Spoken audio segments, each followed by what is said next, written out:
My name is Chance Ntombela and I'm a trans man. I am 24 years old and yeah, I'm a journalist by profession. And yeah. All my pronouns are he, they, yes.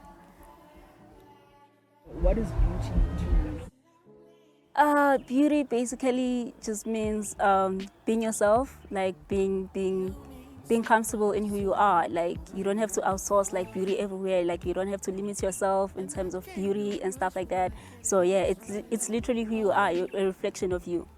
Yeah. And where do you find safe spaces? My room, honestly.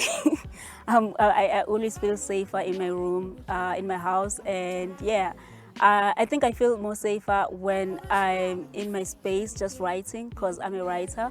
So yeah, I think that's me. And how do you navigate yourself through the world as Chance?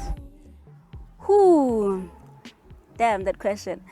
Okay, basically, like I've been in the shadows for long. I was the kind of person who didn't want to post my pictures online, who didn't want to interact with people online.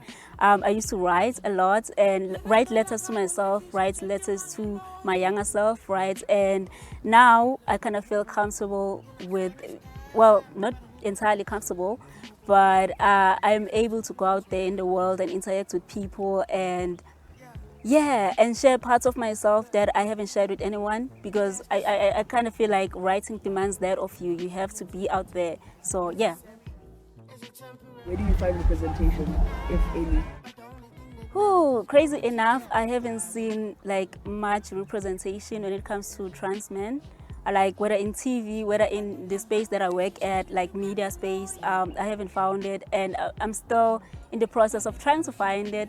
But I mean, obviously I'm in a process where I'm like, okay, what can I do to change that, like to make more presentation for trans people? Yeah, but I haven't found any, if I'm being honest. Can you speak to us more about your style and how that has evolved over the years? Whew, I don't have style.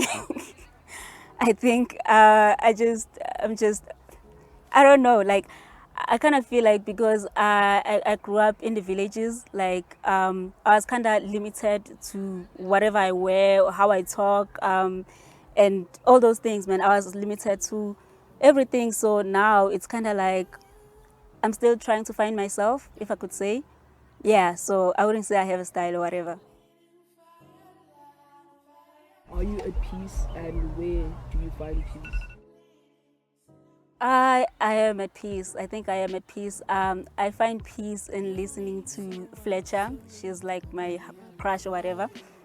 Um, yeah, and I found peace at home because my mom is very accepting of me and my sisters. I have two older sisters and stuff, and they're very like open to me being me. Right? They don't really judge me like, oh, why are you wearing three jackets? Why are you wearing, like baggy clothes or whatever, this and that, So yeah, I found peace at home and in reading. Like I read a lot, of novels, and yeah, I think that's much about it. How old were you when you realized that you were trans? I was probably 16, yes, probably 16, and I came out to my family and my close friends when I was 20. Yeah. Yeah, so crazy thing, right? I changed schools a lot because I got bullied a lot when I was a kid.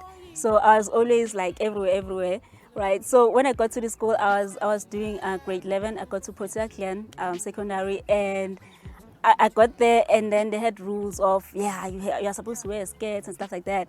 And I was like, okay, in my previous school, I didn't wear skirts or whatever. So it had to be like a whole thing. I had to fight to wear what I want to wear at school, to feel comfortable at school. So yeah, it was that sort of thing. And Have you experienced any body dysmorphia? If so, how have you dealt with it? oh, I'm experiencing it right now. Like, I feel so insecure about myself. Every time when I leave the house, I'm always on some, okay, am I naked or whatever? Even if I'm wearing like a hoodie, a jacket or whatever, I always feel naked. And it's something that I've been dealing with for so long, even way before I understood that, oh shit, I'm actually like trans. I always thought, okay, I'm just a lesbian, I like women and this and that. But it got to a point where I literally would stay in the house for like a month and not and not go out and stuff like that. And it got to a point where I tried so hard to make myself ugly because I didn't feel like I could be a boy enough or I could be a girl enough. So I didn't know where I'm gonna fit in, if I'm being honest. So I didn't eat food. Like I'll eat maybe once, like a day or whatever. Like I wanted to like look so bad, So yeah, it was that type of thing. So I've been struggling with it like a lot for years. Yeah. And would you look into transitioning? Yeah, definitely. I've been skating on the idea, but the thing is, like I said, I grew up in the villages. Like my family is so traditional, so I'm not really sure how they would take it. But I mean, I've spoken to them about it, but it's kind of it's one thing about being a trans man, right? It doesn't just affect you, like oh, okay, I don't feel comfortable or whatever. It affects even the people around you because you don't just change. You would say, okay, I'm just changing. I want to do this and that for the sake of it. You literally have people around you, and you have to think about them as well. You can't just be selfish about these decisions because they are huge. Yeah. So I do think about transitioning a lot, but right now I have the thing of I am scared, not just for me, just for my family as well. So yeah, probably we'll do it sometime this year. How has your support system been My support during this system. entire time? Be that like in people respecting your pronouns and all of that. Ooh, wow, crazy enough, I still find it hard to tell people my pronouns, because of the questions that come after, like, oh, you said you are he, they, or whatever, and then they have the thing of, oh, but your voice, oh, but the way you look, oh, but your this and that and that. So sometimes I'm not really ready to express myself like that, especially to people that I don't really know, that I'm not comfortable with. So yeah, but like I do make it a point to actually tell people where I stand, because I don't want people crossing the boundaries of like, oh, hey, she, whatever, because it makes me uncomfortable. So yeah. And what would you say to your young self? I would say strive, motherfucker. You've got this. Yeah, so I would say do the things that you've always wanted to do. I used to play soccer a lot when I was a kid, and I had the thing of being sidelined, like, oh no, you're a girl, you can't play soccer and stuff like that. So I kind of struggled with, trying to fit in. So I would tell my younger self that, nigga, it's okay. Like, you have a space in the world because I mean, the world is big enough for you. Yeah, you can literally navigate spaces and not feel weird about, okay, yo, now I'm a journalist, or I'm a trans journalist, I'm a this and this and that. So yeah. And what message would you send out to your older self? To my older self. Who? I literally don't know. I don't wanna lie. Is that weird? I don't know. The thing is, I never thought I would get to this age that I'm at right now. So right now, I'm even trying to navigate life as it comes. So I never really think about, oh, when I'm like 30, when I'm like 25, when I'm like whatever. I'm just living. If I'm being honest, yeah. Can you give us your thoughts on legislations and criminalizations of trans people around the world? Okay, yeah, that's right. So when I found out about Uganda and other countries that are like, oh, we are criminalizing the LGBTQ gang and whatever, I was actually offended. Actually, when I found out about Russia, funny story, I found out about Russia that they're criminalizing us, right? And I was supposed to go to Russia for work, right? And with my team and whatever.